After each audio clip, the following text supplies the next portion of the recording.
আজ রাজু বাসায় এসে দেখে তাদের বাসায় এত বড় একটা মাছ, এই মাছটা তার মোটেও পছন্দ না। তাই সে মাছটা বাইরে ফেলতে চাচ্ছিল।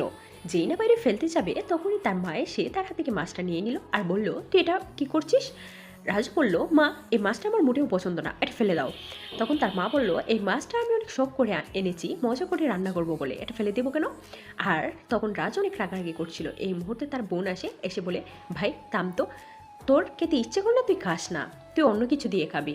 মা যাও, তুমি মাছটা মজা করে রান্না করো, তুমি আর আমি দুজন মিলে খাবো। তখন তার মা বলল, ঠিক আছে। বন্ধুরা, তোমরা যদি আপেল খেতে ভালোবাসো তাহলে ভিডিওটিতে লাইক করে দাও, আর যদি চকলেট খেতে ভালোবাসো তাহলে চ্যানেলটি সাবস্ক্রাইব করে দাও, আর তোমরা কোন ক্লাসে পড়ো সেটা কমেন্টে বলে যাবে।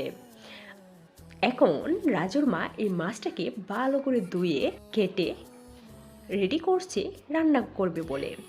আজ সে অনেক শখ করে মাছটা নিয়ে এসেছে।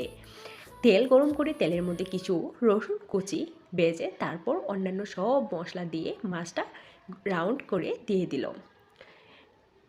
আর সে মনে মনে ভাবছে, আজ অনেক মজা করে রান্না করব আর মজা করে খাবো, আর যখন খাবো তখন রাজুকেও খাওয়াবো।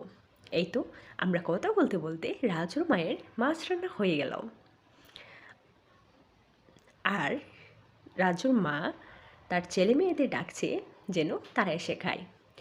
তখন রাজু এসে বলল, বাহ, দেখতে তো অনেক সুন্দর হয়েছে, থাম্মা তুমি আগে খাও, দেখো কেমন হয়েছে। তখন রাজুর মা বলল, না বাবা, তুই খা আগে, দেখ মাছটা খেতে অনেক মজা হয়েছে, প্রথমে তো খাবি না বলছিলে।